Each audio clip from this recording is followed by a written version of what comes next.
Ever since we got married, my husband always gave me excuses for why I shouldn't visit my mother. After her death, I secretly went to her house and found a recorder that revealed something that left me terrified. Before I start telling this story, I'd ask you to write in the comments what city you're listening from. Leave your like and subscribe to the channel. That way, you help me keep growing and bring increasingly impactful stories. Moving forward with the story, and so you can understand better, I'm going to tell you how it all began. You know, when you look back and realize that all the signs were right there, right in front of you, but you just didn't want to see them. Well, that's exactly how it was for me. Eleanor Turner was my mother-in-law, a woman with tired eyes who lived alone in that simple house in Hawthorne, Ohio, just a few miles from town. I'd see her every Sunday when Daniel, my husband, would go pick her up to spend a few hours with us. He always said it was better that way. That visits during the week got his mom too worked up. She's confused, Sarah. He'd repeat with that tone of someone who knows what they're talking about. And I,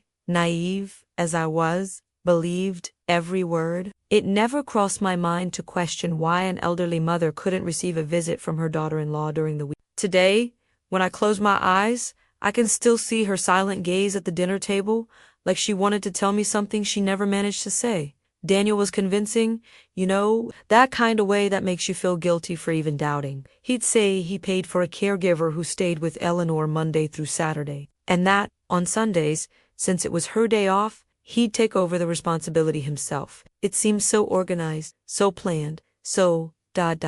right? My mom needs routine, Sarah. The caregiver knows how to handle her. He'd explain whenever I suggested dropping by during the week, and I'd accept it, because after all, he was her son. He knew his own mother better than anyone. Right? Wrong. Completely wrong. But I'd only find that out later, when it'd be too late to make a difference in the life of that woman who deserved so much more than she got. Eleanor's house was in a quiet little corner, kinda away from the hustle and bustle of town. It was one of those old constructions, with a wooden porch and a garden that had seen better days. Whenever we'd arrive on Sundays, Daniel would ring the doorbell and wait for her to open the door. He never went straight in, always waited outside. She likes to get ready before receiving visitors, he'd say with a smile. Eleanor would appear a few minutes later, wearing a simple dress with her hair combed, but with that expression I couldn't quite identify back then. It seemed like relief mixed with fear, you know. Like she was happy to see us, but at the same time worried that something might go wrong. I thought it was just old age, that natural fragility of someone who's lived so much. During Sunday lunch, Eleanor barely spoke. She'd sit there at the edge of her chair, moving the food around with a fork, only answering when someone asked her something directly. And when she'd try to start a conversation, begin a real talk about anything more serious, Daniel would cut her off right away. "Mom, we already talked about that. Remember?" Or, "Oh, Mom, you're mixing things up again."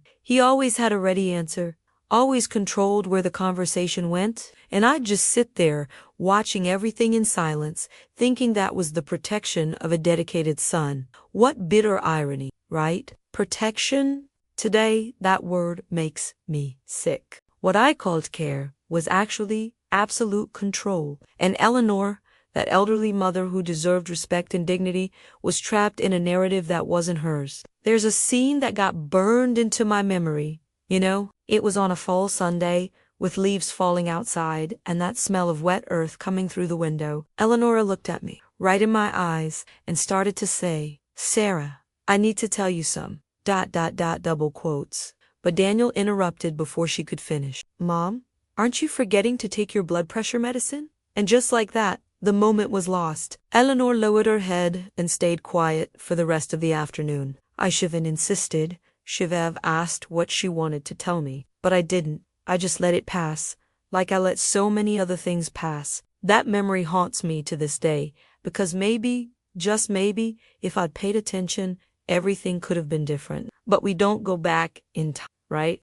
We just learn to carry the weight of the choices we made. Daniel always emphasized how dependent his mom was on him. He'd tell everyone at church, the neighbors, his co-workers, how he was such a dedicated son who took care of his elderly mother with so much affection. People would praise him, say he was an example. And me, I'd even feel proud of having such an attentive husband to his own family. What a joke, isn't it? We believe what we want to believe, especially when the lie comes wrapped in pretty paper, with a bow and everything. He built a perfect image, an emotional story of a devoted son and a fragile mother who needed special care. And everyone bought that narrative, including me. Especially me, who slept next to him every night without having any idea what kind of person he really was. On Sundays, after lunch, Daniel would always take Eleanor back home before nightfall. The caregiver arrives early on Monday, so it's better for her to rest tonight, he'd explain. Eleanor never complained, just waved at me from the car window with that half smile that didn't reach her eyes. I'd wave back, blow kisses, promise we'd see each other next Sunday, and she'd disappear around the street corner, going back to that house where I thought someone was taking care of her with love. But there was nobody, absolutely nobody. Eleanor spent the entire week alone, abandoned, without the care that Daniel swore she was receiving. And I, the daughter-in-law, who could have made a difference, stayed home thinking everything was under control. Look, I wasn't a bad person. You know, I really cared about Eleanor. Several times I thought about showing up there during the week, bringing a cake, chatting a bit, keeping her company, but whenever I'd mention that to Daniel, he'd get tense. Sarah, the caregiver, has a specific routine with her. If you show up without warning, you could mess everything up. Or, her doctor recommended fewer stimuli during the week. I'm serious, honey. She needs peace and quiet. And I'd believe it, because it seemed to make sense. After all, I wasn't a healthcare professional, didn't know the specific needs of an elderly person with memory problems, or at least that's what Daniel made me believe. He always had a plausible explanation, always took away my guilt about not visiting more often. Today I understand that was also part of his plan. The truth is, I regret not trusting my instinct, because deep down, way deep down, I felt something was wrong. Those looks from Eleanor. That way she'd get tense when Daniel was around. That way she seemed to want to say something but never could. They were clear signs, even glaring, but I chose to ignore them. Chose to believe the more comfortable version. The story my husband told with so much conviction. It's easier that way, right? Accepting the pretty lie instead of facing an ugly. But that choice, that decision, not to question, not to investigate, not to visit Eleanor when I could, is something I'll carry for the rest of my life. Because now she's gone, and I'll never be able to look in her eyes again and apologize for not realizing she needed help. After Eleanor died, suddenly, without warning, without a chance to say goodbye, I was in shock. It was so fast, you know. Daniel got the call on a Saturday morning, informing him that she'd been found by a neighbor. Heart attack, they said. I cried a lot, felt guilty for not visiting more, for not insisting on being present in her. But even so, I still didn't suspect anything. Still thought Daniel was the dedicated son who'd done everything right, and that life had just been cruel, taking Eleanor from us so soon. Oh, if only I'd known what I was about to discover. If only I'd imagined that elderly mother had died without anyone really caring, without receiving the basic care any human being deserves. But I didn't know any of that yet. In the days following the funeral, the house got strangely quiet. Daniel seemed distant, absorbed in thoughts he didn't share with me.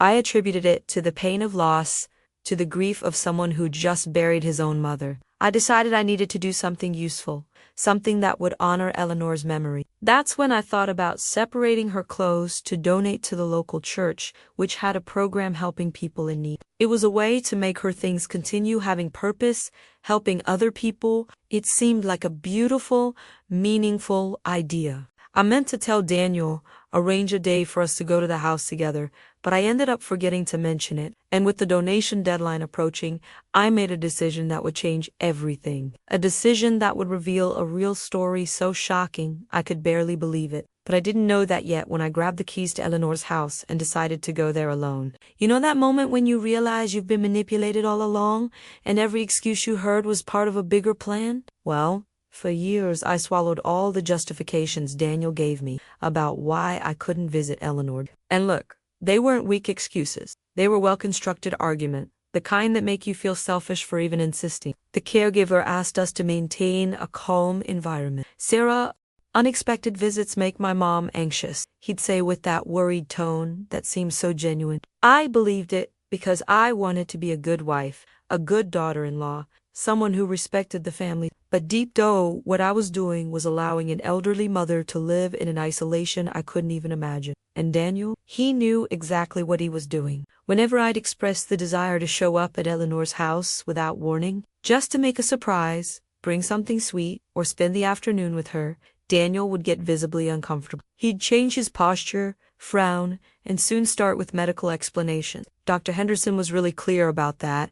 Honey, my mom needs a predictable routine. Sudden changes in her schedule can cause mental confusion and even worsen her condition, he'd say, like he was reciting a specialist's guidelines. I didn't know this, Dr. Henderson, had never been to an appointment with them, but why would I doubt? Daniel was the son, he followed the treatments, he knew what was best, or at least that's what I thought. Today I wonder if that doctor even existed, or if he was just another piece in the forest my husband had built with such perfection. The excuses were varied and always convincing. There was this time I suggested visiting Eleanor on a Wednesday, because it was my day off from work. Daniel immediately cut me off. Wednesday is the day the physical therapist goes there to do exercises with her. Remember? The house gets full, and my mom gets exhausted afterward. It'd be too draining for her to receive a visit on the same day. I didn't remember him mentioning a physical therapist before, but I didn't question it either. I accepted it because it seemed reasonable. After all,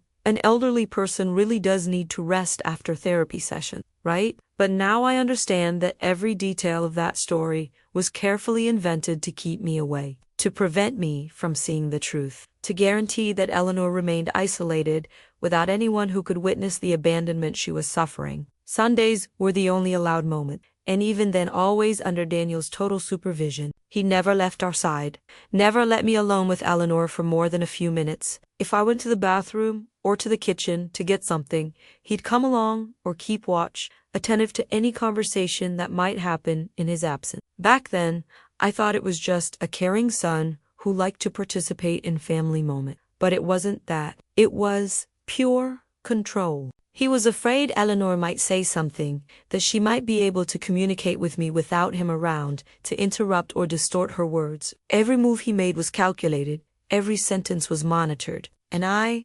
completely oblivious to all of this, thought that was normal, even thought it was cute, the protective way he had with his mom. There were moments when Eleanor tried, really tried, to tell me something more serious. I remember an afternoon when she grabbed my hand, squeezed it tight, and started, Sarah, there are things you need to know about ... But before she finished, Daniel appeared with a cup of tea. Mom, look at the tea I made for you, just the way you like it. And just like that, the subject died right there. Eleanor let go of my hand, accepted the cup, and stayed silent for the rest of the visit. I should have noticed, should have insisted she complete the sentence. But Daniel had this gift of diverting attention, of making everything seem casual and unimportant. She gets confused easily, Sarah. Sometimes she starts saying something and already forgets what she was going to say in the middle of the sentence. He'd explain afterward, laughing in a way that was supposed to seem affectionate but that now, looking back, was pure contempt. I also remember suggesting a few times that Eleanor come live with us. Daniel, your mom doesn't need to stay alone in that big house. We have space here. I can take care of her during the day.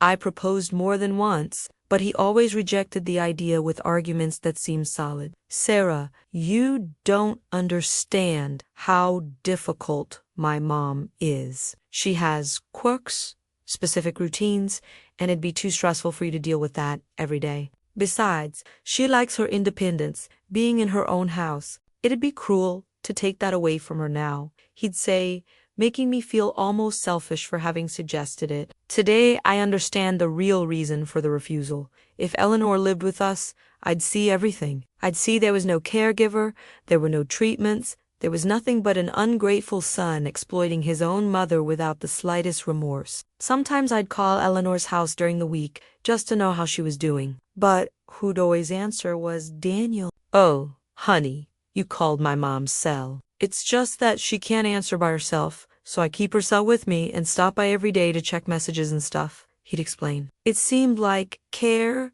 seemed like organization, but it was another form of control. Eleanor had no way to call me, no way to ask for help, No way to tell what was really happening. She was completely isolated from the outside world, and her only contact with family was through the filter Daniel imposed. He controlled every call, every message, every piece of information that entered or left that house. And I naively found that admirable. There was an episode that should have alerted me, but at the time I simply ignored it. It was on a Sunday when Eleanor seemed weaker than normal, paler. I commented, "Daniel, your mom doesn't look good. Do you think she's eating properly?" He answered without hesitation.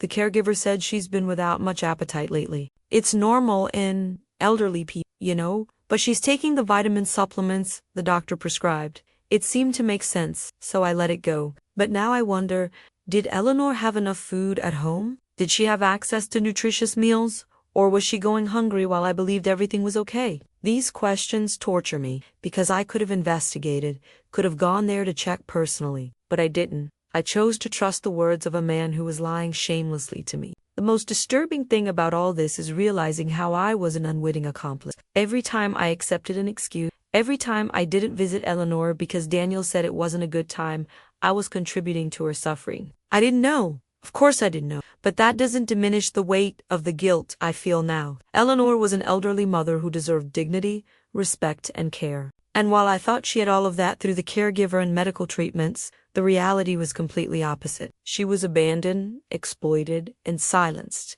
And her son, the man who swore to take care of her, was responsible for all that cruelty. It's hard to accept that the person you share a bed with every night is capable of such cold and calculated evil. In Eleanor's last months of life, I noticed she got quieter and quieter during our Sunday visits. She seemed resigned, like she'd given up trying to communicate. Her eyes had that dimmed shine of someone who'd lost hope. I attributed it to old age, to the natural tiredness of someone who'd lived so much. But it wasn't that, it was defeat. It was the look of someone who realized nobody was going to hear her calls for help, that nobody was going to question the narrative built by her son. Eleanor had become invisible in her own life, a silent figure in a scenario controlled by Daniel. And when she died, so suddenly, everyone thought it was just fate. Nobody suspected anything. Nobody questioned whether that premature death had anything to do with negligence, with lack of basic care, with the devastating loneliness of a woman who was systematically isolated and exploited. But things were about to change, because a few days after the funeral, when I decided to go to Eleanor's house to separate clothes for donation, I'd find something that would completely destroy the image I had of my husband, something that would reveal a real story so shocking, so emotional in its cruelty, that I could barely process it. And at that moment, finally, all those excuses that always worked would start making sense in a completely different way. Terrifying. The morning was cold when I decided to go to Eleanor's house. It was an ordinary Tuesday. One of those when the sky's kind of gray and you feel a little chill down your spine that you can't tell if it's from the weather or something else. I'd arranged with the church to take the clothes by Thursday, and since Daniel was traveling for work, I thought it'd be the perfect time to do that task alone. I had the spare key he kept in a dresser drawer, so I grabbed it without thinking much. It seemed so simple, so innocent. Just a daughter-in-law paying one last tribute to her mother-in-law, separating belongings to help people in need. But that decision, that apparently harmless trip to the empty house, would change everything. Absolutely everything. And when I got there, when I put the key in the lock and opened that door, I had no idea I was about to discover a truth that would destroy me inside. The door was unlocked, which surprised me a bit. Daniel always talked about how careful he was with his mom's house security, especially after she died and the house was empty. But there it was, open as if someone had left in a hurry and forgotten to lock it. I pushed the door slowly, and a strange smell hit me. It wasn't exactly bad, but it was a smell of a closed place, of mold, of abandonment. The living room was dark, with the curtains closed, and a layer of dust covered the furniture. I turned on the light and looked around, feeling a tightness in my chest. That house didn't look like a place where someone had lived with dignity. It looked like a forgotten place, neglected, but I still tried to believe it was just because nobody had come to clean since Eleanor's death. Still clinging to the illusion that everything was okay, that I was just being dramatic. I walked through the rooms slowly, observing every detail. The kitchen had a sink with dirty dishes, covered in mold. The fridge was empty, except for some old packages and a sour smell that made me step back. The stove looked like it hadn't been used in ages. There were no signs of fresh food, of someone cooking regular meals. How was Eleanor feeding herself? Where was all that care structure Daniel talked so much about? My heart started beating faster, and a bad feeling started forming in my stomach. But I pushed those thoughts away, telling myself that maybe the caregiver wasn't responsible for the kitchen, that maybe she brought ready-made food, always looking for justifications, always wanting to believe the pretty version of the story. But the pretty version was starting to crack, and I could feel it. I went upstairs to Eleanor's room, where I intended to separate the clothes. The hallway was freezing, and each step creaked under my feet, like the house itself was trying to warn me about something. The room was simple, with a double bed covered by a faded comforter, an old wardrobe, and a dark wood dresser. The curtains were open, letting in a weak light that illuminated the dust dancing in the air. I started opening the dresser drawers, looking for clothes that were in good condition for donation. The first drawers had only old dresses, sweaters with little balls, mended socks, simple things much simpler than I expected for someone whose son supposedly took such good care of her. But it was when I opened the last drawer, the deepest one, that my life changed completely. Under a pile of old sheets, there was a small rectangular object. My heart raced when I picked it up. It was a voice recorder, one of those old ones, with big buttons and a cassette tape inside. Why would Eleanor have a recorder hidden there? My hand was shaking when I pressed. For a few seconds, I only heard static. I thought maybe it was empty, that maybe it was just an old unused object. But then her voice emerged, clear and firm, nothing confused like Daniel always said she was. My name is Eleanor Turner, and I'm recording this because I need someone to know the truth. In case something happens to me, in case I can't tell it personally, this recording is my voice. It's my proof that I wasn't confused, that I knew exactly what was happening. My legs weakened, and I sat on the edge of the bed, holding that recorder like it was a bomb about to explode. Eleanor kept talking, and with each word, my world crumbled a little more. There's no caregiver. There never was. I've lived alone in this house for years, without help, without support. Daniel made up that story for everyone, especially for Sarah, my daughter-in-law. He doesn't want her to come here, doesn't want her to see how I really live. My breath got stuck in my throat. It couldn't be possible. That couldn't be true. But Eleanor's voice was so real, so lucid, so scared. Daniel controls all my money. He has access to my bank account, and every month he withdraws almost everything from my retirement. He leaves just enough for me to pay the electricity bill and buy the minimum amount of food. Sometimes there's not even enough for that. Tears started rolling down my face. That elderly mother was telling me, even after death, that she'd been abandoned and exploited by her own son.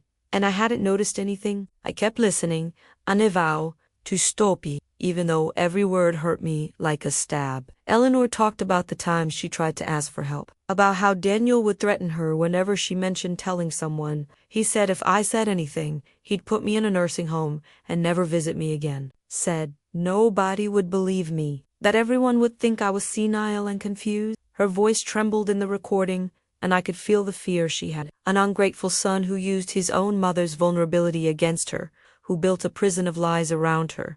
And me, I'd been part of that prison. Without knowing, without wanting to, but I had been. Every time I accepted Daniel's excuses, every time I didn't visit Eleanor, I was locking one more door, reinforcing one more padlock on the cage where she lived. There were several recordings on that tape. Eleanor had spent months, maybe years, documenting her suffering. She talked about the days when she'd go hungry because the money had run out, about the cold nights when she couldn't turn on the heater because the electricity bill was late, about the medicines she needed but couldn't buy, about the devastating loneliness of living abandoned while the whole world thought she was being well cared for. Daniel built a perfect farce, she said in one of the most recent recordings. He's so convincing that even I sometimes almost believe that maybe he's right, that maybe I really am confused and dependent, but I'm not. I know exactly what he's doing. And I'm recording this because it's the only way I have to prove I'm not crazy, that I'm not the woman he says I am. My heart was shattered. How could anyone do this to their own mother? Sitting in that cold room with the recorder in my hands and tears streaming down my face, I understood something terrible. Daniel wasn't the man I thought I knew. He was a manipulator, a liar, someone capable of calculated cruelty against the person he should protect more than anyone else. And Eleanor had died without anyone knowing about her suffering, without anyone saving her. The guilt was suffocating me, consuming me inside. I could have made a difference. If I'd questioned, if I'd insisted on visiting, if I'd trusted my instincts, maybe Eleanor would still be alive. Maybe she would have had the chance to live her last years with dignity, instead of dying alone and exploited in a cold and empty. This is a real story, an emotional story in the worst possible sense. And now it was my story too. I put the recorder in my purse with trembling hands. I knew I couldn't leave it there, couldn't risk Daniel finding it and destroying the only proof Eleanor had left. I left that house in a state of shock, locking the door behind me and looking around to make sure nobody saw me. My car was parked on the street, and I got in quickly, locking the doors like I was running from something. And I was running from the truth, or rather, trying to process a truth too big to fit in my head. During the whole drive back home, a single question hammered in my mind. What was I going to do now? Because that visit, that discovery, had changed everything, and there was no going back. Eleanor had entrusted me with her voice, even after death, and now I had the responsibility to do something with it. But what? And how? And the scariest part, what would Daniel do if he found out I knew the truth? I couldn't get into the house. I stayed there, sitting in the car, parked in the garage, with the recorder in my purse, and my hands shaking so much I could barely hold the steering wheel. I needed to hear everything. Needed to understand the full extent of that real story before facing anything else. So I started the car again and drove aimlessly until I parked in an empty park on the outskirts of there, alone among the trees and silent. I took the recorder out of my purse and pressed play again. I needed courage for this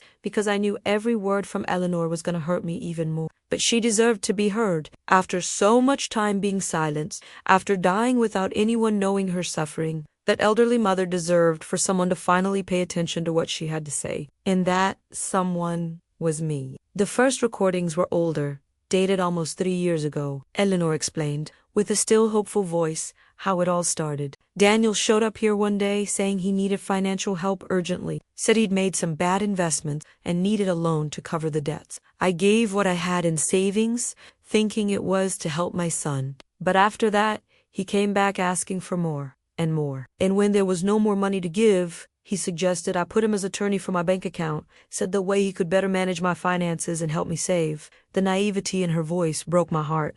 Eleanor had trusted her son, just like I'd trusted my husband. And we'd both been betrayed in the worst possible way by this ungrateful son who only thought about himself. Eleanor continued narrating how, little by little, she completely lost control over her own life. After I gave him power of attorney, everything changed. Daniel started withdrawing almost all the money from my retirement every month. At first, he'd still leave a reasonable amount, but over time it decreased. Now he leaves only $100, sometimes $150 a month. I have to pay the electricity bill, which runs around $60, and with the rest I buy food. But it's not enough. It's never enough. Many times I spend the last week of the month eating only bread and whatever I can improvise. My hand covered my mouth, ma flina sobi. How was it possible that Eleanor was going hungry while Daniel and I lived comfortably? While we went out to dinner, bought unnecessary things, traveled, her money was funding our life, and she was there, alone, without anything to eat. One of the most painful recordings was the one where Eleanor talked about the invention of the caregiver. Daniel started bringing Sarah to visit me on Sundays a few months ago. I was so happy at first, thought I'd finally have someone besides him in my life, someone who could help me. But I soon realized he never left us alone. And when Sarah mentioned she wanted to come visit me during the week, I saw panic in my son's eyes. That's when he invented this story that I had a caregiver. Told Sarah that this caregiver asked for routine and tranquility, that visits during the week made me agitated. All lies. I never had any caregiver. I spent the entire week alone, completely alone. Anger started mixing with sadness. Daniel had used me,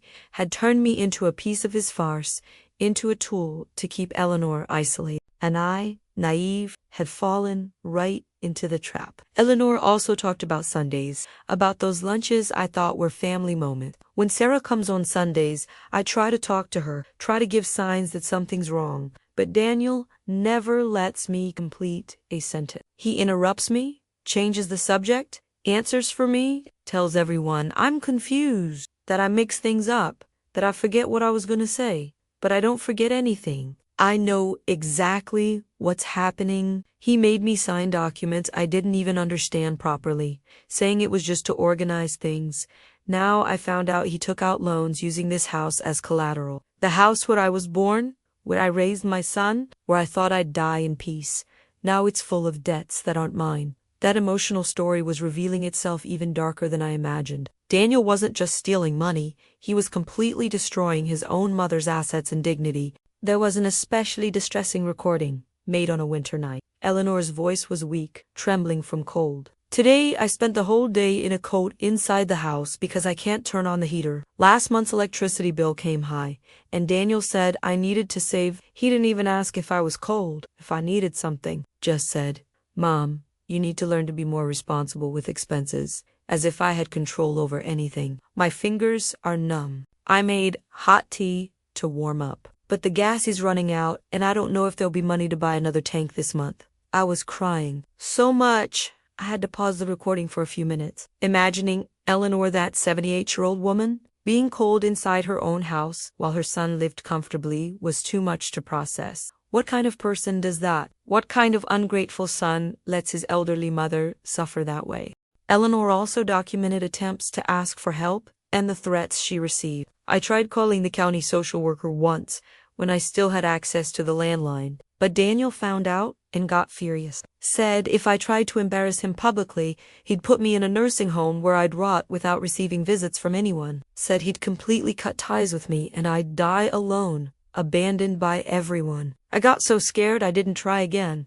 After that, he cut the landline, saying it was to save money. Now my only contact with the outside world is through him, and only when he allows it. The level of control, of psychological manipulation, was frightening. Daniel wasn't just a thief, he was an abuser in every sense. And Eleanor had been his prisoner until her last day of life. In one of the most recent recordings, a few days before she died, Eleanor talked about her deteriorating health. "I've been feeling chest pains frequently. My blood pressure's high. I know this because a neighbor lent me a device last week, but I can't buy the medicines because I don't have money." Daniel says, "The medicines the doctor prescribed are too expensive, and I'll have to wait until I have means." But how will I have means if he takes all my money? Sometimes I wonder if he's waiting for me to die soon. It'd be more convenient for him, wouldn't it? Without the elderly mother to take care of, without the responsibility, without witness to his crimes. Just the house, which he probably already plans to sell as soon as I'm gone. Her words were prophetic and terrifying. Eleanor knew she was in danger, knew her health was being neglected to the point of life-threatening risk. And she was right. She died of a heart attack, but would she have died if she'd had access to the medicine needed? If she'd had proper food? If she'd had heating in winter? Daniel didn't need to kill his mother directly. He just let negligence do the job. The last recording was the hardest to hear. Eleanor seemed tired, resigned. If someone's listening to this, it's probably because I've already died. And if you're Sarah, my dear daughter-in-law, I apologize for not being able to tell you personally. You were always kind to me, always treated me with affection. It wasn't your fault not noticing what was happening. Daniel's very good at lying, very good at building facades. He deceived you the same way he deceived me for years. I just want you to know, I'm not confused. I never was. I know exactly what my son did to me, and I'm leaving these recordings as proof. Use them if you can. Don't let him do this to anyone else. Don't let him get away with this total humiliation he made me go through. I deserve to end my life with dignity, and he took even that from me. The recording ended with a heavy silence, and I sat there, destroyed, holding that piece of plastic that contained the last voice of a woman who suffered in silence until she couldn't anymore. I stayed in that park for hours, listening and re-listening to the recordings, taking notes, processing every detail of that tragedy. Eleanor had been meticulous, had documented dates, amounts, specific conversations. She knew nobody would believe a confused old lady, so she created irrefutable proof. That wasn't just the outburst of a hurt mother, it was a documented case of financial abuse, negligence, and exploitation. And now it was in my hands. The responsibility was crushing. What would I do with that information? Reporting Daniel meant destroying my marriage, facing a man I now knew was dangerous. publicly exposing a story that would forever tarnish our family's name. But doing nothing meant being an accomplice, meant letting Eleanor die in vain, meant allowing an ungrateful son to continue unpunished. The choice seemed obvious, but the fear was also real. Because if Daniel had done that to his own mother, what would he be capable of doing to me? When I finally got back home, it was already night. Daniel was still traveling, would only return the next day. I went into the bedroom, hid the recorder in a place he'd never looked, and sat on the bed looking at that space I thought I knew. How many nights had I slept next to a monster without knowing? How many times had he come back from his mom's house after leaving her in misery and laid down next to me like nothing had happened? The gold digger daughter-in-law I thought I'd never be was actually living off Eleanor's suffering. Our comfort was built on her exploitation, and that disgusted me deeply. That night, I couldn't sleep. I stayed awake planning the next steps, knowing my life was about to change completely. Eleanor had entrusted me with her truth, and now I had to honor that trust. No matter the personal cost, no matter the fear, the truth needed to come out. For Eleanor, for all the elderly mothers who suffer in silence, and for myself, because I was also a victim of Daniel's lies, just in a different way. Daniel came back from his trip on a Thursday afternoon, bringing that casual air of someone just returning from another routine work trip. He greeted me with a kiss on the forehead, asked how my week had been, commented about the horrible traffic on the road, everything so normal, so everyday. But I couldn't look at him the same way. Every gesture, every word, every smile seemed false. I saw a stranger in front of me, someone wearing the mask of the man I thought I knew.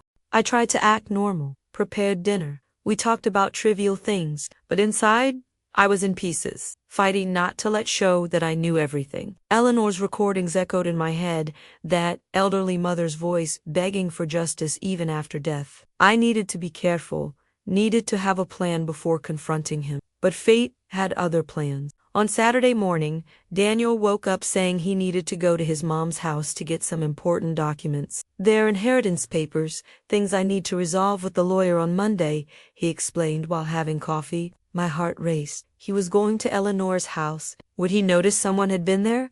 Would he notice something out of place? I tried to hide my anxiety, waved as he left, and as soon as his car disappeared around the corner, I started shaking. If he found out I'd been there, if he noticed the recorder was missing, I didn't know what to expect, but I knew it wouldn't be anything good. I spent the next hours in a state of growing nervousness, cleaning the house obsessively just to keep my hands busy, looking at the clock every 5 minutes. And when I finally heard his car in the garage, almost 3 hours later, I immediately knew something was wrong. Daniel came into the house with an expression I'd never seen before. His face was red, jaw locked, eyes fixed on me with an intensity that made me instinctively step back. "You went to my mom's house," he said. It wasn't a question, it was an accusation. My mouth went dry. How did he know? "I went to separate some clothes to donate," I answered, trying to keep my voice steady. The clothes in the bedroom closet were moved. Some uncertainty I approached, and I could feel the anger emanating from him in way. "Why did you go there without telling me? Why did you mess with her thing?" The aggressiveness in his tone was new, frightening. This wasn't the Daniel I knew, or rather, this was the real Daniel Eleanor had described in the recordings. The man who controlled, who intimidated, who threatened, and now I was seeing it with my own eyes. I tried to stay calm, even with my heart beating uncontrollably in my chest. "Daniel, I just wanted to help. The church asked for donations, and I thought it'd be a good way to honor your mom's memory." He took a step forward, completely invading my personal space. "You didn't have authorization to go there. That house is my responsibility now, and you should have consulted me before doing anything." His tone was too controlled, that kind of control that comes before an explosion. "Did you mess with anything else besides the clothes?" The question came loaded with suspicion, and I understood he was looking for something specific. "The recorder?" He knew about the recorder and was trying to find out if I'd found it. That ungrateful son was terrified of the possibility of his lies being exposed, and that made him dangerous. "I just separated some clothes." "Daniel, I don't understand why you're so upset," I replied, trying to sound innocent while mentally calculating where my phone was in case I needed to ask for help. He laughed, but it was a humorless laugh, almost hysterical. "Upset? You invade property? That's mine. Mess with my deceased mother's things without permission. And you think I don't have the right to be upset? His voice rose with each word. You've always been like this, Sarah, meddling, always wanting to get involved where you're not called. My mom complained about this, said you were invasive, that you didn't respect her boundaries. The words were like knives, and I knew they were lies. Eleanor had never said any of that. He was trying to manipulate me, make me doubt myself, exactly like he did with his mother-in-law. But this time, it wouldn't work. I'd heard the truth from Eleanor's own mouth. The argument escalated quickly. Daniel started accusing me of several things that didn't make sense, saying I'd always been jealous of his relationship with his mom, that I'd never really cared about Eleanor, that I was using her death to create drama. Each accusation was more absurd than the last, and I realized he was trying to put me on the defensive, trying to divert attention from the real issue. But I didn't bite the bait. Daniel, all I did was separate clothes for donation. If this bothers you so much, I can return everything. You don't need to make this whole scene. My words seemed to irritate him even more. He punched the wall right next to my head, making me jump in fright. Don't tell me what I need or don't need to do. This is my house, my family, my life. You're just the wife, understand? Just the wife. It was at that moment, seeing his hand in the air after punching the wall, seeing the uncontrolled fury in his eyes, that I felt real fear. He didn't hit me, didn't physically touch me, but the gesture was clear enough. The threat was there, suspended in the air between us. Daniel was capable of violence. And if he'd done that to his mother, an elderly and defenseless mother, what wouldn't he do to me? I backed up to the opposite wall, keeping distance from him, and saw the exact moment when he realized he'd gone too far. His expression changed, tried to soften, but it was too late. I'd seen the monster behind the mask, and there was no unseeing it. Sarah, I'm sorry. I didn't mean to. It's just that I'm really stressed with all this, with my mom's death, with the inheritance papers. It's too much. He tried to justify himself, but his voice sounded fake, calculated. I didn't answer anything, just observed him. This man I thought I knew. This man I'd married thinking he'd be my companion for life. How had I been so blind? How hadn't I seen the signs? But now I saw with painful clarity. Daniel wasn't a victim of stress or grief. He was a violent, controlling man, capable of abusing the people closest to him when he thought he could get away with it. He'd done this with Eleanor for years, and now he was starting to do the same with me. The difference was that Eleanor was isolated with nobody to turn to, without strength to fight. But I wasn't alone. I had the recordings. I had proof. And unlike that poor elderly mother who suffered total humiliation in silence, I wouldn't stay quiet. I wouldn't allow him to turn me into the next victim. Daniel spent the rest of the day trying to make peace, bringing flowers, preparing dinner, acting like the attentive husband as always. But it was all performance. I saw through him now, saw the manipulation behind every caring gesture. At night, when he finally went to sleep, I sat in the living room with my laptop and started researching. I looked for information about financial abuse against the elderly, about victims' rights, about how to report this type of crime. I read emotional stories of other families who'd gone through similar situations, of ungrateful sons who exploited vulnerable parents. And in every story, I saw Eleanor, saw her pain, her suffering, her loneliness. I also saw what happened when these cases came to light, when victims finally got justice. Some criminals went to prison, others paid heavy fines, but all lost their public image. All were exposed for what they really were, and that's what Daniel deserved. Total exposure, complete justice. That night, I made a decision. No matter the fear, no matter the threats, no matter what lay ahead, I was going to report. Daniel was going to use Eleanor's recordings, was going to expose everything he'd done. That elderly mother hadn't been able to defend herself in life, but I'd do it for her now. I'd be the voice she never had.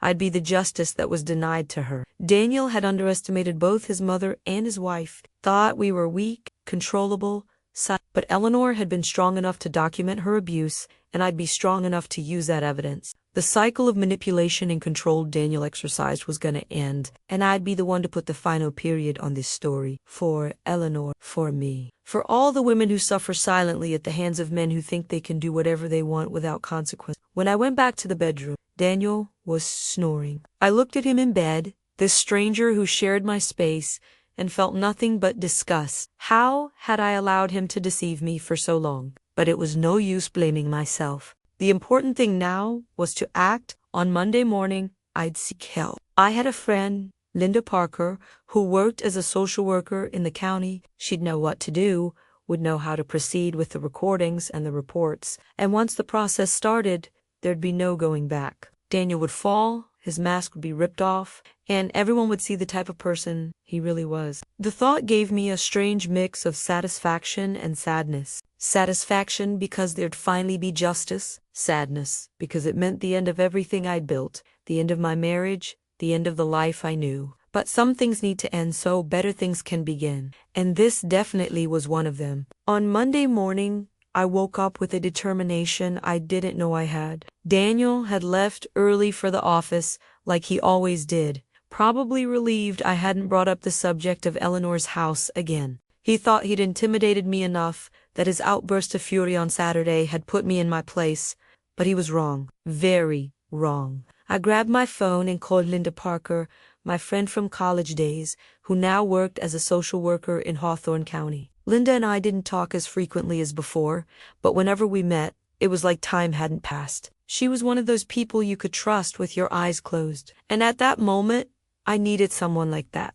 Someone who knew what to do, someone who could guide me through this terrifying process of exposing my own husband. "Sarah, what a nice surprise to hear from you," Linda answered with that cheerful voice of hers. But my voice didn't come out cheerful when I responded. "Linda, I need to talk to you. It's urgent in ... It's complicated. Do you have time today?" There was a pause on the other end of the line, and when she responded, the tone was already more serious. "Of course, Sarah. I'm sensing it's something important. You want to come here to the office, or would you rather we meet somewhere else?" I thought for a second. Her office was downtown, in a building where several people passed through. If someone saw me going in there, they might mention it to Daniel. Hawthorne was a small town where everyone knew everyone. "Can we meet at the coffee shop on Maple Street? That one further away, near Arthur Park?" Linda agreed without hesitation, and we set it for an hour from then. I thanked her and hung up, holding the phone against my chest, trying to calm my racing heartbeat. When I got to the coffee shop, Linda was already there, sitting at a table in the corner, away from the windows. She saw me and waved, and when I approached, she stood up and hugged me. "Sarah, you're pale." "What happened?" I sat in the chair across from her, put my purse on my lap, and took a deep breath. "Linda, you work with cases of abuse against the elderly, right?" She nodded, and I saw her expression change, becoming more professional. "Yes, it's one of the areas I attend to most." "Why? Do you know someone who... I interrupted before she finished. "It's about Eleanor, my mother-in-law. She died a few weeks ago, but I discovered horrible thing." I took the recorder out of my purse and placed it on the table between. Linda looked at that old object with curiosity. "What's this?" It's Eleanor's voice. "It's the truth she kept until her last day of life. And I need you to help me do something with this." I spent the next 40 minutes telling Linda everything. About Daniel's excuses. About the supposed caregiver who never existed. About how I found the recorder at Eleanor's house. And then I put the headphones on her and let her hear some of the most impactful recordings herself. I saw the expressions changing on my friend's face as Eleanor spoke, first surprise, then shock, then anger. When she took off the headphones, Linda had tears in her eyes. "Sarah, this is a classic case of financial abuse and neglect against an elderly person. It's a federal crime. If everything this woman's saying is true, and from the level of detail it seems to be, your husband could go to prison." Her words hit me hard, even though I already knew it deep down. Hearing it out loud, from a professional, made everything even more real. My husband was a criminal, an ungrateful son who'd exploited his own elderly mother to death. Linda carefully picked up the recorder, like it was precious evidence, and that's exactly what it was. "Do you have any other proof besides the recordings? Bank statements, documents, anything?" I shook my head. "I don't know where Daniel keeps those things. He's always been very secretive about financial documents. Said I didn't need to worry about that he took care of everything." Linda wrote something in the notebook she'd taken from her purse. "That's also a sign of controlling behavior," Sarah. He kept you in the dark about finances, not just of his mom, but of you guys too. The question made me think. It was true. I never knew exactly how much Daniel earned, how much he had in the account, what he did with the money. I always trusted he managed everything well. Another layer of manipulation I hadn't noticed. I guess so. I never thought about it that way. Linda leaned forward, taking my hand over the table. Sarah, I need to be honest with you. What you're about to do will completely change your life. Reporting a spouse for abuse against his parents is serious, and there'll be consequences for you too. Your marriage will probably end. The community will talk. It could be a long and painful process.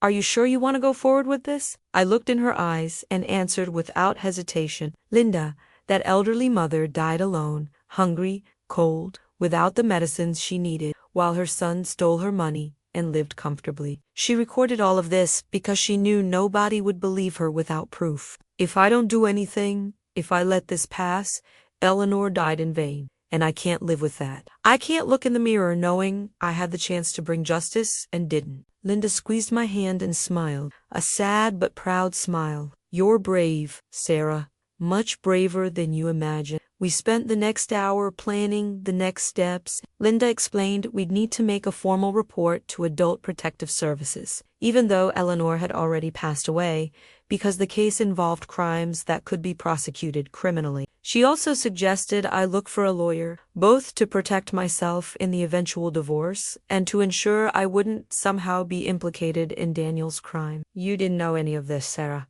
You were also a victim of his manipulation. But it's better to have legal representation from the beginning, to make sure your position is clear. I agreed with everything. Noting down names of lawyers she recommended, memorizing the steps I'd need to follow. Linda would keep the recorder for now, would make copies of the recordings, and start the necessary documentation for the report. This will take a few days. Meanwhile, you need to act normal at home, like nothing's changed. Can you do that? I thought about her question. Acting normal meant continuing to sleep next to Daniel, cooking for him, talking like everything was fine. It meant pretending I didn't know he was a monster, that he hadn't threatened to hit me days ago, that he hadn't let his own mother die from negligence. It'd be the hardest performance of my life, but it was necessary. If Daniel suspected I was doing something, he could destroy evidence, could try to manipulate me even more, or worse, could become truly violent. I can do it, I answered, with more conviction than I really felt. Linda hugged me before I left. You're not alone in this, okay? I'm here, and we're gonna bring justice for Eleanor. This woman deserves it, and you deserve to get out of this situation too. I thanked her, held back tears until I got to the car, and there, alone in the parking lot, I let everything out. I cried for Eleanor, for me, for the emotional story and tragedy that was about to unfold. The following days were the hardest of my life. I went back home and was the perfect wife. I prepared Daniel's favorite meals, smiled when he talked about his day at work, pretended interest when he talked about plans to sell Eleanor's house. It'll bring in good money, he'd say, without a drop of remorse. We can use it for that trip you've always wanted. Every word of his disgusted me, but I kept the mask on. I even commented something about travel destinations, about how nice it'd be to rest a bit. He seemed satisfied, thinking he'd successfully domesticated me, that his outburst of anger had fulfilled the purpose of putting me in line. But inside, I was counting the days. Linda had said in a week we'd have everything ready to make the formal report. 1 week, I just needed to hold on for 1 week. During this period, I started paying more attention to everything. I observed where Daniel kept important documents, mentally noted phone conversations he had, especially those about Eleanor's inheritance. He'd talk with the lawyer about selling the house quickly, about liquidating her assets. He never mentioned the debts Eleanor had talked about in the recordings, the debts he'd made in her name. Was he planning to simply make everything disappear, sell the house, pay the debts with the money from the sale, and pocket the rest? Probably, and he would have succeeded if it weren't for that recorder. If it weren't for Eleanor's courage to document everything, that elderly mother had been stronger than her son ever imagined. She'd planted the seeds of her own justice, even knowing she wouldn't live to see the fruits. On Saturday, a week after my meeting with Linda, I received a message from her. It's ready. We can proceed on Monday. Are you still sure? I read the message 3 times, feeling the weight of the decision. Once this process started, there'd be no going back. Daniel would know it was me,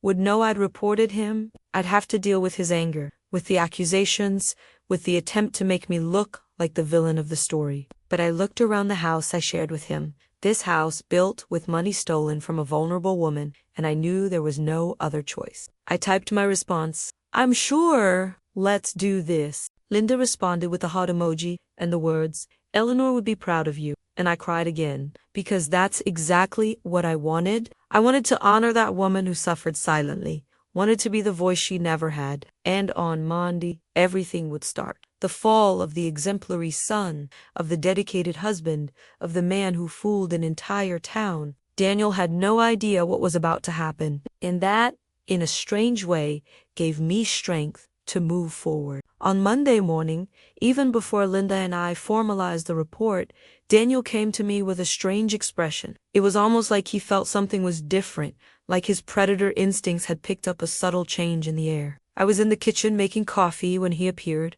still in pajamas, and leaned on the counter watching me in silence. You're strange, he finally said, and my heart raced. Strange how? I asked, trying to keep a casual tone while stirring sugar in the cup with hands that were starting to shake. He shrugged, but his eyes didn't leave me. I don't know. Different. Since that day you went to my mom's house, you've been ... distant. Is there something happening I should know about? The question came loaded with suspicion, and I knew I needed to be careful. Very careful. Daniel, I'm still processing Eleanor's death, I replied. And technically, it wasn't a lie. It was all so fast, so unexpected. Sometimes I catch myself thinking about her, about the Sundays we spent together. That's all. He kept watching me for a few more seconds, like he was trying to read between the lines of what I was saying. You're not thinking about doing anything rash, right? Like, I don't know, wanting to mess with my mom's things again or something like that. The specificity of the question scared me. It was like he knew, like somehow he'd found out about the recorder or about my conversations with Linda. But that was impossible. I'd been extremely careful.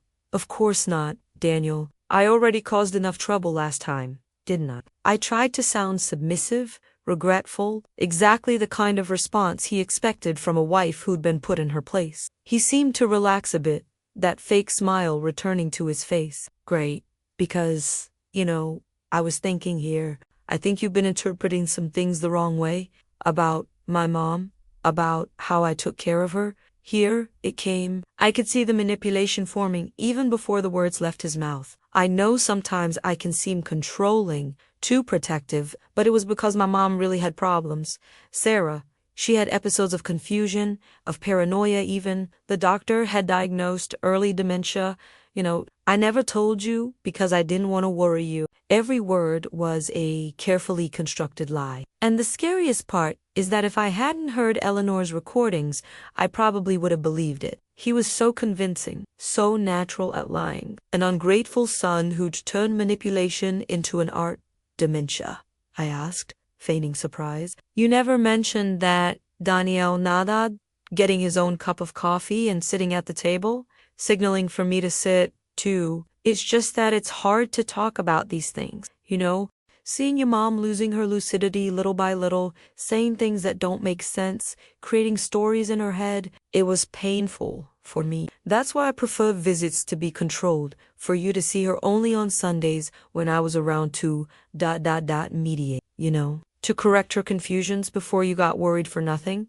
The audacity of it was impressive. He was literally rewriting history, trying to plant doubts in my head about anything Eleanor might have said or done. It was the same tactic he'd used with his mom, the same he'd used with me for years. And for a second, just 1 second, I almost doubted myself. Almost, but then I remembered Eleanor's voice in the recordings, that clear, lucid, detailed voice, an elderly mother documenting specific dates, exact amounts, complete conversations. It wasn't the voice of someone with dementia, it was the voice of someone desperate to be heard, desperate to prove their sanity. If she had dementia, why didn't you ever take me to an appointment with her doctor? I asked, carefully observing his reaction. For a fraction of a second, I saw panic pass through his eyes, but he recovered quickly, because she'd get really agitated when there were too many people together. The doctor recommended the appointments be just with me, so as not to stress her out. Always a ready answer, always an explanation that seemed plausible. But now I saw through him like he was transparent glass. I decided to test the limits, see how far he'd go with the lies. Daniel, sometimes I wonder if Eleanor was trying to tell me something. You know those times she'd start a sentence and you'd interrupt? I wonder if it was important. He got tense immediately. Sarah, that's exactly the kind of thinking I was talking about. You're reading too much into things, creating patterns where they don't exist. My mom didn't have anything important to tell you. She was probably confused, trying to remember something and failing. I'd interrupt her to spare her the embarrassment of getting lost in the middle of a sentence. It was protection, not censorship. The way he inverted everything, how he turned control into care, was nauseating, but I kept a neutral expression, like I was considering his words. I think you're right. Sorry if I seem paranoid. He got up and came to me, putting his hands on my shoulders in a gesture that probably should have seemed comforting but made me want to pull back. You're not paranoid, honey. You're just grieving, processing the loss. It's normal, but you need to trust me, okay? I always took care of my mom the best way possible, and you need to accept that and move on. Dwelling on the past, looking for problems where they don't exist, will only hurt you. It was an order disguised as advice. He was telling me to stop questioning, to stop thinking, to simply accept his narrative and move forward. Exactly what a gold-digger daughter-in-law would do. Someone who only cares about their own comfort. But I wasn't that person. I never was. And I wouldn't be now. After Daniel left for work, I grabbed my phone and sent a message to Linda. He's trying to manipulate me again, creating a story about Eleanor's dementia. We need to act today. I can't wait anymore. Her response came quickly. Understood. Come to the office at 2 p.m. We're going to make the formal report. And Sarah, record your conversations with him from now on. It might be useful. The suggestion was smart. I went to the bedroom and grabbed my old phone, the one I didn't use anymore, but that still worked. I set up the recording app and left it in my coat pocket, always accessible. If Daniel tried to confront me again, if he revealed anything else in an attempt to manipulate me, I'd have everything recorded. Just like Eleanor had done. 2 women, 2 generations, both using available technology to fight against the same man. There was a poetic symmetry to that. In the afternoon, when I was leaving the house to meet Linda, Daniel called me. "Where are you going?" he asked, and the tone was accusatory, not curious. "Meeting Linda, my friend from college. We scheduled a coffee." Why? Silence on the other end of the line. Linda Parker, the social worker. My blood froze. How did he know her last name? How did he know where she worked? That's right. Why the question? I tried to keep my voice steady. Just curious. You guys haven't seen each other in ages. Suddenly now you're meeting frequently. Is it about something specific? He was fishing for information, trying to find out if I'd told her anything. And for the first time, I decided to confront him directly, because in a few hours it wouldn't matter anymore. Actually, Daniel, yes, it's about something specific. It's about Eleanor, about her truth. The line stayed silent for so long I thought he'd hung up. When he finally spoke, his voice was different. Cold, calculated, threatening. "Sarah, what did you do?" It wasn't a question about the past.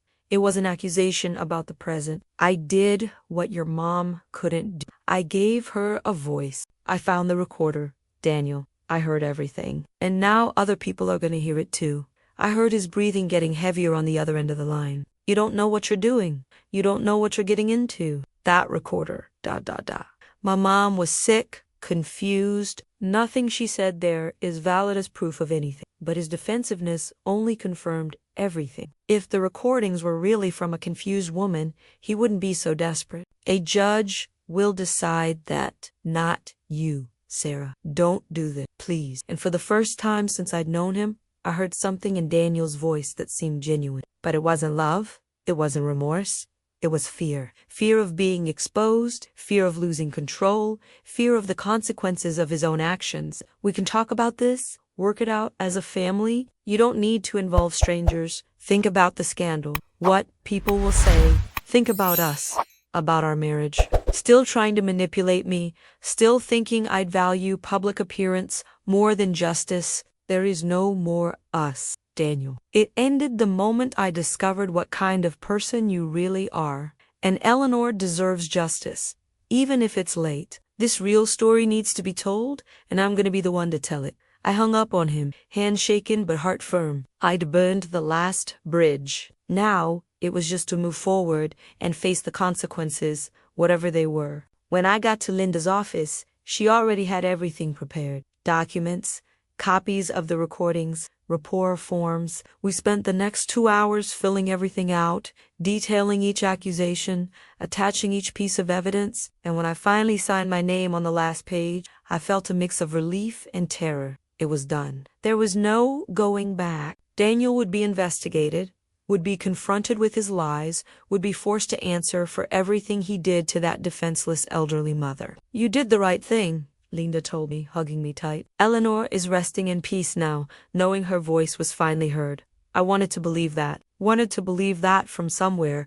Eleanor knew I hadn't let her death be in vain, that the ungrateful son who exploited her for so long would finally face consequences, and that her emotional story of suffering and courage would finally be known by everyone. The notification arrived on Wednesday. Daniel was at home when the officer knocked on the door, and I saw the exact moment reality hit him. He opened the envelope with trembling hands, read the first lines, and went pale. "Formal investigation for financial abuse and severe neglect against an elderly person," he read out loud, like he couldn't believe what he was seeing. His eyes met mine, and there was pure anger there, but also something deeper, panic. "It was you. You did this." I didn't deny it, just observed him. This man who'd built an entire life on top of lies, seeing everything crumble. "Eleanor did this, Daniel. She left proof of what you did to her. I just made sure that proof reached the right hands." He crumpled the paper in his hands, his knuckles turning white. "You have no idea what you just did. What this is gonna cause for us, for our family, for our reputation." "Our reputation," I repeated, feeling anger rise in my throat. "Daniel, you let your mom go hungry, be cold, live without medicines while you stole her money? You isolated her from the world, made up lies about her, made her seem crazy to cover up your crimes, and you're worried about reputation." He took a step toward me, and instinctively I stepped back. But this time there was no physical threat, just desperation. "She exaggerated everything in those recordings. My mom was always dramatic, always made a mountain out of a molehill. You knew her, Sarah? You know how she was? Still trying, still manipulating, still thinking he could rewrite reality. I didn't know her, Daniel. You never let me know her. But now I know who you are. And soon everyone's gonna know too." I grabbed my purse and the car keys that were parked in front. I'd reserved a room in a small hotel on the outskirts of town. I wouldn't stay one more day in that house. In the following days, all of Hawthorne started talking. In a small town, scandals spread like wildfire through dry grass, and this one was big. The exemplary son, the man everyone admired for taking such good care of his elderly mother, was being investigated for having financially abused her. People didn't want to believe it at first. I saw it in their faces when I'd pass on the street. Confusion, disbelief, some even anger directed at me. How can she accuse her own husband of something so horrible? I heard someone comment in the supermarket line, "She must be trying to get the inheritance money." It hurt to hear these things, but I expected it. I knew it'd be difficult, that people would take time to accept they'd been fooled by Daniel for so long. But truth has a way of emerging, no matter how long it takes. The investigation was quick and thorough.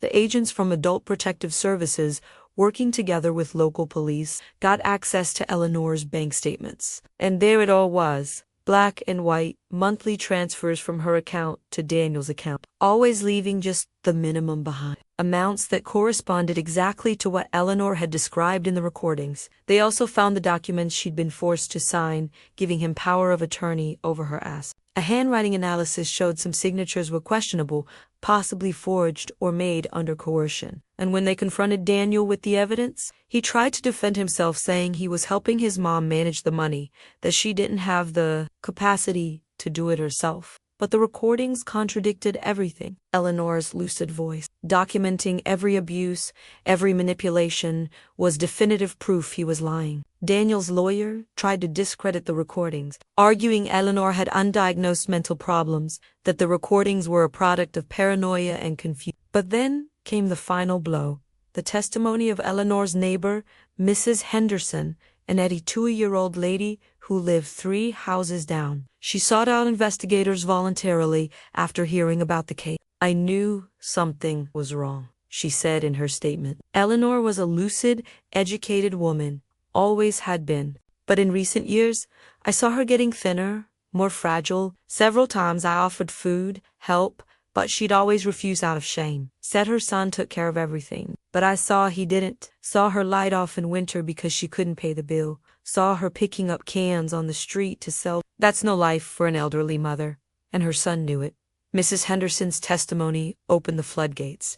Other people started coming forward, the owner of the local market who told about the times Eleanor would buy just the minimum, always asking for the cheapest items in smaller quantity. The pharmacist who remembered her coming into the pharmacy, looking at the prices of medicines she needed and leaving without buying anything, saying she'd come back later.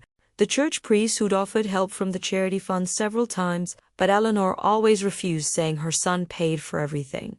A real story of neglect and abuse was forming through the testimony, and each piece fit perfectly with what Eleanor had recorded. That elderly mother hadn't made anything up, hadn't exaggerated anything. If anything, she'd minimized her suffering, had held back the pain and humiliation so as not to embarrass the son who was betraying her. Daniel's arrest happened on a rainy Thursday morning. I wasn't there to see it, but Linda told me it was a discreet operation. No handcuffs in sight, just 2 police officers taking him to the station. He was booked, photographed, had his fingerprints collected, the whole humiliating process of officially becoming a criminal suspect. Bail was denied because the judge considered he might destroy additional evidence or try to intimidate witnesses. And then Daniel, the man who'd always had control over everything, found himself in a cell waiting for the trial that would determine his fate. When I found out about this, I didn't feel satisfaction, didn't feel victory. I just felt a deep sadness for everything that had happened, for all the wrong choices that led to that moment. An ungrateful son who'd thrown away not just his freedom, but the basic humanity he should have had for his own mother. The divorce was processed parallel to the criminal investigation. My lawyer argued I'd been kept in the dark about Daniel's financial activities, that I was also a victim of his manipulation. We presented evidence of how he controlled all household finances, how I'd never had complete access to bank accounts, how he deliberately kept me uninformed. The divorce judge was compassionate, recognizing I'd acted in good faith throughout the marriage. "You can't be held responsible for crimes you were unaware of," he said during a hearing. And even though part of me still carried guilt for not having noticed sooner, for not having saved Eleanor in time, those words brought a certain relief. I really didn't know. I'd really been deceived as much as Eleanor. Only Eleanor had paid the final price. The criminal trial lasted 3 weeks. I sat in the gallery every day, watching as the prosecutor presented evidence after evidence of Daniel's guilt. Eleanor's recordings were played in court, and there wasn't a dry eye when her voice echoed through the room, telling about her suffering, about the cold, the hunger, the devastating loneliness. I saw jury members wiping away tears, saw the judge shake his head in disbelief. Daniel's defense tried to argue he had gambling debts that led him to desperation, that he intended to pay everything back, that he never wanted to hurt his mom. But there was no defending the indefensible. There was no justification that could explain years of systematic abuse, of deliberate isolation, of cruel negligence that had led to the premature death of a vulnerable woman. And when the verdict finally came guilty on all charges, I felt something I didn't expect. Emptiness. It wasn't satisfaction. It wasn't complete relief. It was just ...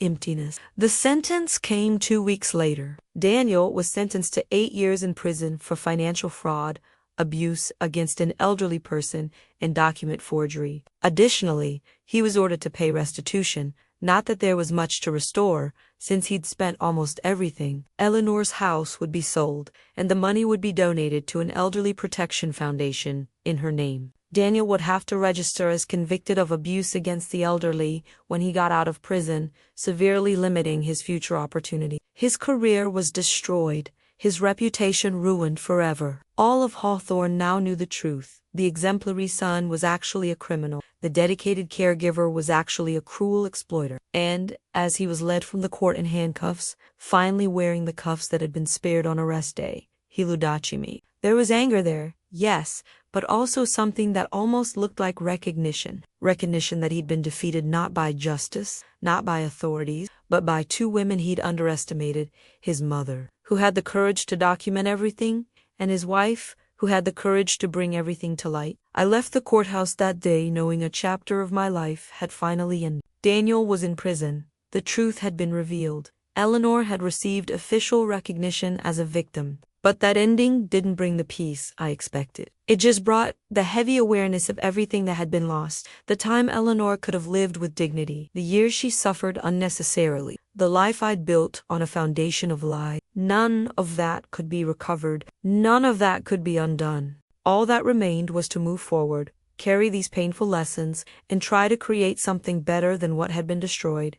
And that's exactly what I decided to do. For Eleanor, for me, for all the other elderly mothers who suffer in silence, hoping someone will finally hear them. Daniel's sentence brought a wave of reactions in Hawthorne that I didn't expect. Some people came to me to apologize for having doubted, for having spread rumors that I was being vindictive or Sarah didn't know. Daniel was so convincing, seemed so dedicated, they'd say, with embarrassed faces. I accepted the apologies with a nod, but inside it still hurt. Because if they'd questioned before, if they'd paid more attention to the signs, maybe Eleanor would still be alive. But blaming others was too easy, and I myself had been the person closest to the situation without seeing it. The guilt was collective, a failure of an entire community to protect a vulnerable woman. And now all we could do was ensure her recognition, even posthumously, was complete and official. Adult Protective Services published a formal report recognizing Eleanor Turner as a victim of financial abuse and severe neglect. The document, 42 pages long, detailed every aspect of the case: the unauthorized bank transfers, the coercion documented in the recordings, the testimonies of people who'd seen Eleanor wither away over the years. It was one of the best documented cases of abuse against the elderly in the county's history, and became study material for social workers in training. Eleanor, that elderly mother who died thinking nobody would believe her, had become a symbol. Her emotional story of courage and meticulous documentation was being used to educate professionals about how to identify and intervene in similar cases. In a way, her death hadn't been completely in vain. She was saving other people, even from wherever she was. Linda organized a small ceremony at the county, a kind of public recognition for victims of abuse against the elderly, and Eleanor was honored posthumously. They placed a plaque with her name on a newly created memorial, along with the words Eleanor Tudner. Her voice was finally heard. I was there, of course, holding flowers that I placed at the foot of the memorial. There were other families present, other similar stories of ungrateful sons, gold digger, daughter, in-law, or sons-in-law, relatives who exploited vulnerable elderly people. Each story was a blow to the heart, a reminder that Eleanor's case wasn't isolated. It was part of a much bigger problem that society prefers to ignore until it's too late. I talked with some of these families, heard their accounts, and in each one I saw reflections of Eleanor, the isolation, the abuser's excuses, the signs that were ignored until the victim was no longer there to stand up for themselves. The money from the sale of Eleanor's house was, as determined by the judge, donated entirely to the County Elderly Protection Foundation. With these resources, they managed to hire 2 more social workers and create a direct hotline for reports, available 24 hours. The line was named Eleanor Line, in honor of her. When I found out about this, I cried for hours. That woman who died alone, abandoned, now had her name associated with a resource that would save other lives. How many other Eleanors would be helped because of her? How many other elderly mothers would have the chance to be heard, to be protected, to live their last years with the dignity they were denied? It was impossible to quantify, but knowing this legacy existed made everything a bit more bearable. Eleanor hadn't been able to save herself, but she was saving other people, and that had to mean something. I received a letter from the prosecutor's office a few weeks after the sentence. They thanked me for my courage in bringing the recordings to light, said that without that evidence, the case probably wouldn't have succeeded. Cases of abuse against the elderly are notoriously difficult to prove, the prosecutor wrote, especially when the victim has already passed away and can't testify personally. Mrs. Turner, recordings were fundamental, and your decision to present them to authorities, despite the personal consequences, demonstrates admirable integrity. I read those words several times, trying to absorb what they meant. Integrity, courage, but I didn't feel brave. I felt guilty, exhausted, broken inside. I'd done what needed to be done, yes, but the cost had been high: my marriage, my innocence about human nature, my peace of mind, and none of that would bring Eleanor back. Local media covered the case extensively, and for a few weeks I was the center of attention, something I deeply hated. Reporters would call wanting interviews, wanting details about how I'd discovered the recordings, what it was like living with Daniel without knowing about his crimes. I refused most of them, but ended up accepting to give an interview to the city newspaper, on the condition that the focus would be on Eleanor, not on me. "What do you want people to know about your mother-in-law?" the reporter asked me. I thought carefully before answering. "I want them to know Eleanor wasn't a passive victim. She fought the only way she could, documenting everything, creating proof, ensuring that even after death her voice could be heard. She was lucid, courageous, and stronger than anyone gave her credit for. And I want people to pay attention to the elderly people around them. Visit, question. Don't accept vague explanations about why someone's isolated, because sometimes, behind a dedicated son, there's an abuser, and the victim can't ask for help alone." The interview was published in a Sunday edition and generated a lot of discussion. Some people started visiting elderly relatives more.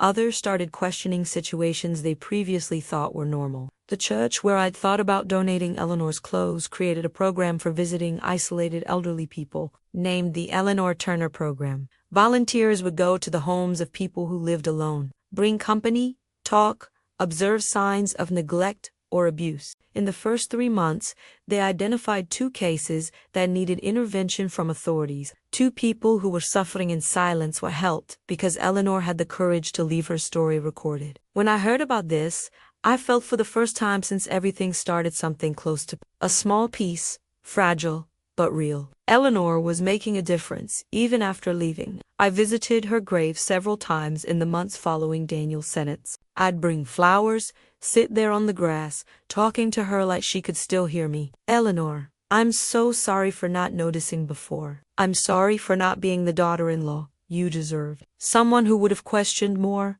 visited more, insisted on being present in your life." My words, mixed with tears, with the wind that swayed the cemetery. "But I promise I'll honor you. I'll keep telling your story. I'll help other people who are going through what you went through. You won't be forgotten. Never will be." And I'd keep that promise. I'd become a volunteer at the Elderly Protection Foundation, helping train new social workers on how to identify signs of abuse. I told Eleanor's story at workshops, at community events, anywhere they'd let me speak. And every time I saw the expression of recognition on someone's face, every time someone said, "I know a similar situation," I knew I was doing the right thing. Forgiveness was the hardest part. Not forgiveness for Daniel, that I don't know if I'll ever be able to offer completely, but forgiveness for myself, for not having seen, for not having saved Eleanor in time. Linda told me once, during one of our conversations, "Sarah, you can't blame yourself for being manipulated by someone who spent years perfecting the art of lying. Daniel fooled an entire town, fooled friends, neighbors,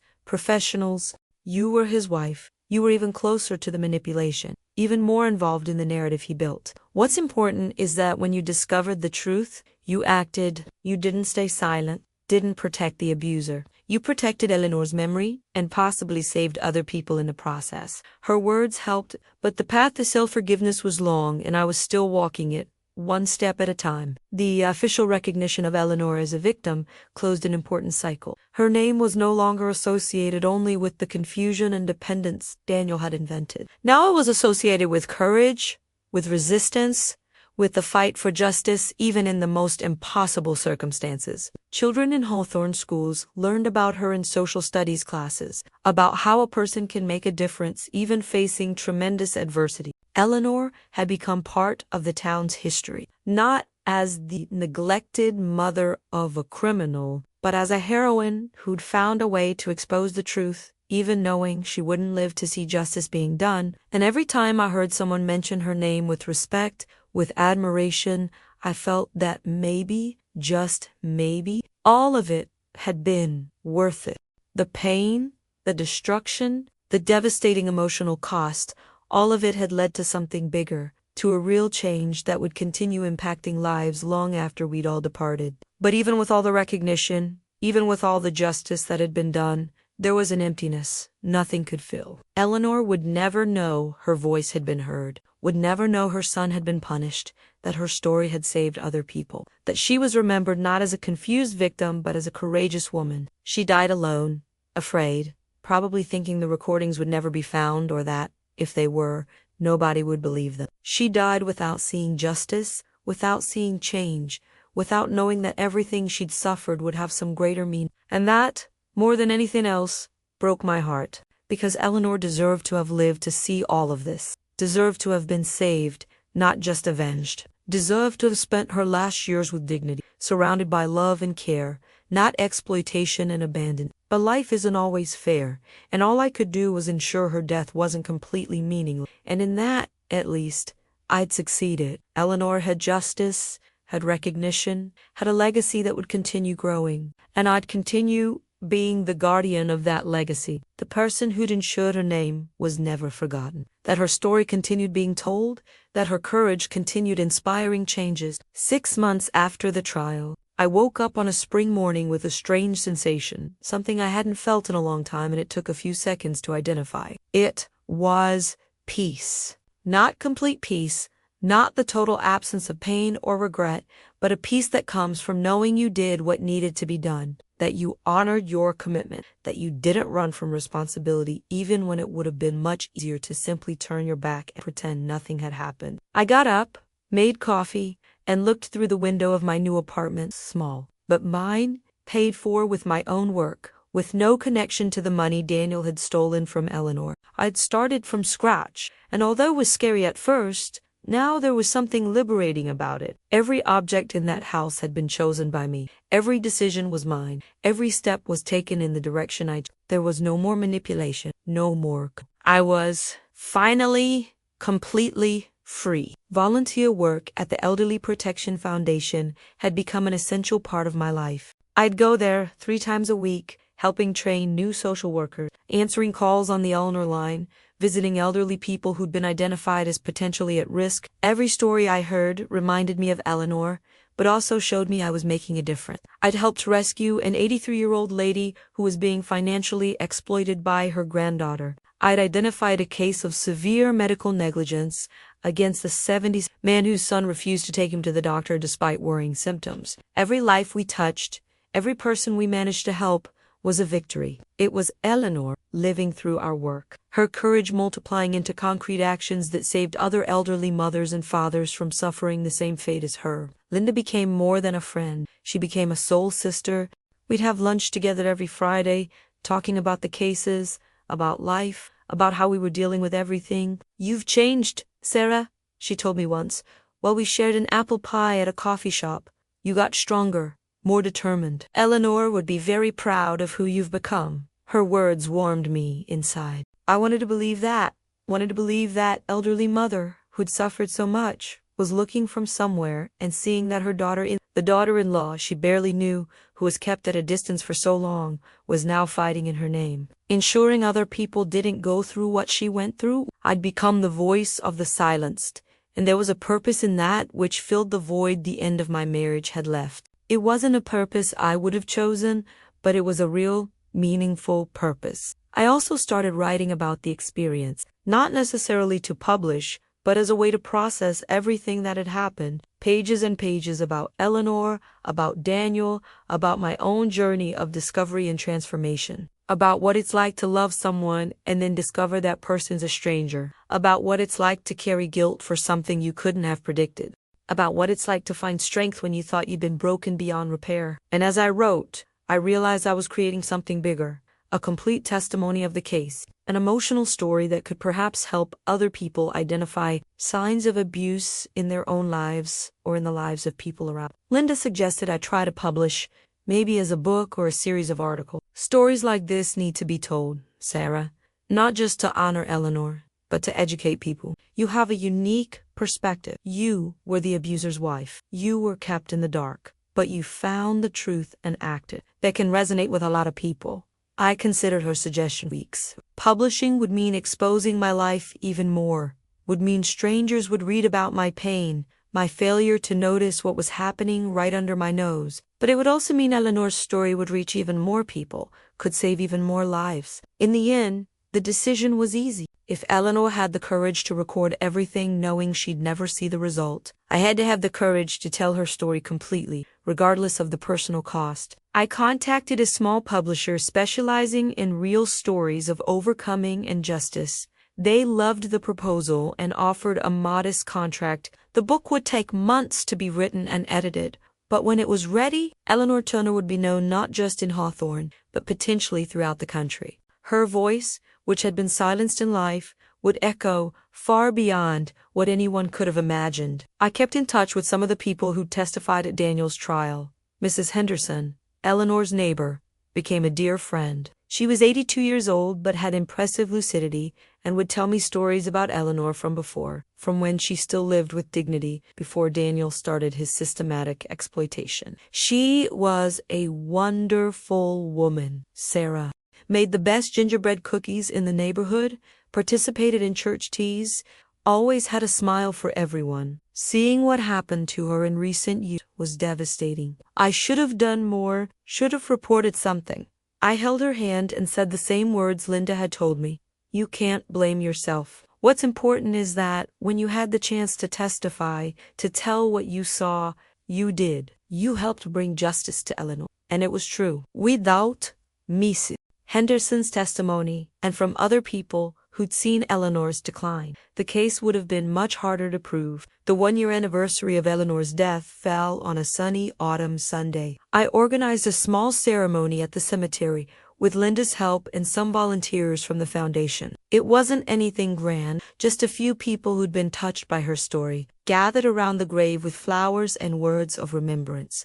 I spoke about who Eleanor was, about her courage, about how she'd planted seeds of change, even when it seemed nobody was paying attention. Eleanor taught us it's never too late to fight for justice, that even in the darkest moments we can find a way to leave our mark, to ensure our truth is known. She taught us that being silenced in life doesn't mean being forgotten in death.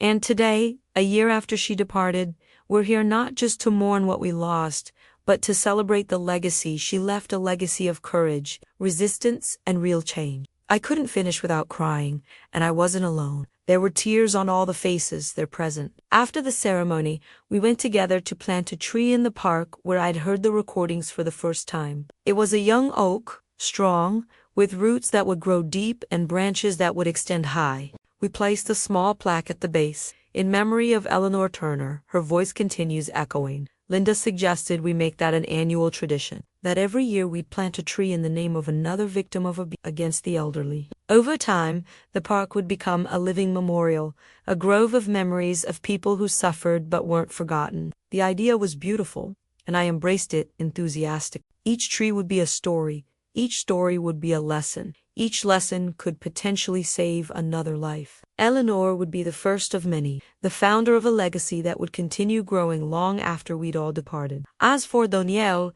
he continued serving his sentence. I received a few letters from him in the first months, trying to explain himself, trying to ask for forgiveness, still trying to control the narrative even from inside prison. I read the first ones out of obligation, thinking maybe there was some genuine remorse there. But they were all variations of the same theme. He was the victim. Circumstances had forced him. He never wanted to hurt anyone. None of them mentioned Eleanor's real suffering, the hunger she went through, the cold she felt, the devastating loneliness she experienced. Everything was about him, about how he was suffering in prison, about how his life had been destroyed. After the third or fourth letter, I stopped opening them. There was nothing more he could tell me that I needed to hear. That ungrateful son would have years to reflect on his choices, and if he ever reached genuine remorse, it would be between him and his conscience. I didn't need to be part of that story anymore. I met other people who'd gone through similar experiences, daughters who discovered their husbands were financially abusing their in-laws, children who realized too late their siblings were exploiting their elderly parents. We formed a kind of informal support group, meeting once a month to share our stories, our pain, our healing processes. And at each meeting, I'd tell about Eleanor, about how she'd been strong enough to document everything, even without knowing if someone would ever find the recordings. Her story inspired others to act, to report, to not be afraid of the consequences of exposing the truth. If Eleanor can do this alone, in a cold house, afraid, without resources. We can do this with all the support we have available today, I'd say. And I'd see people around me getting stronger, finding courage in examples like hers. It was beautiful to see how a woman who died feeling powerless and invisible was now empowering so many other people. My life had become something completely different from what I imagined when I married Daniel so many years ago. I no longer had the material comfort no longer had the big house, the trips, the expensive dinners, but I had something much more valuable. I had purpose. I had integrity. I had the peace of knowing I was on the right side of the story. I had genuine friendships built on truth and mutual support, not on appearances and convenience. I had work that mattered. That made a real difference in the lives of vulnerable people. And I had the memory of Eleanor, that courageous elderly mother who'd refused to die in silence, who'd left a final gift to the world in the form of those recordings. I was the guardian of that gift, the person who'd ensure it was used in the best possible way. And that responsibility, far from being a burden, was an honor I'd carry with pride for the rest of my life. Looking back now, after everything that happened, I realized that day I went to Eleanor's house to separate clothes was the turning point, not just of the case, but of my own life. If I hadn't found the recorder, Daniel would probably still be free, would still be exploiting other people, would still be building his image as a dedicated son on top of lies. Eleanora would have been forgotten as just another elderly woman who died alone, and her truth would have died with her. But fate, or something greater, had other plans. And now, rebuilding my life from scratch but with a much more solid foundation of truth and purpose, I understood that sometimes we need to lose everything to gain what really matters. I lost a husband, but gained my integrity. I lost a comfortable life, but gained a meaningful life. And most importantly, I gave Eleanor what she most deserved: justice, recognition, and the certainty that her voice, finally, had been heard, and would continue being heard through me, through the Foundation's work, through each life we managed to save. Eleanor hadn't died in vain. She'd lived with purpose, even if that purpose only became clear after her death. And I, the woman who honored another woman, would continue ensuring that purpose lived and grew, touching lives, saving people, changing the world one story at a time. Eleanor never knew her voice was heard, never saw her son be punished for the crimes he committed against her. But her courage to document everything, even thinking maybe nobody would ever find those recordings, saved countless lives after hers. Today, when I look back, I carry the weight of not having noticed before. But I also carry the pride of having honored her memory in the only way that was still possible, bringing justice and making her emotional story transform into real change. Eleanor taught me it's never too late to do the right thing, that truth always finds a way, and that sometimes the greatest strength is in refusing to die in silence. And have you ever been through something similar? Have you ever known someone who is being exploited or neglected by people close to them? What would you do if you discovered a family member was suffering this type of abuse? Have you noticed signs in some elderly mother or elderly father around you that seem strange but you didn't know how to act? Tell me here in the comments, because your story can help other people identify risk situations and act before it's too late. If this story touched your heart, subscribe to the channel and activate the bell so you don't miss other emotional that bring life lessons and make us reflect on our own choices and relationships. Each story I share here has the purpose of raising awareness, of opening eyes to realities we often prefer to ignore, and of honoring people like Eleanor, who fought even when everything seemed lost. Your subscription helps me continue bringing these important accounts. And who knows, your participation here might make a difference in the life of someone who needs help. Until the next story. Bye.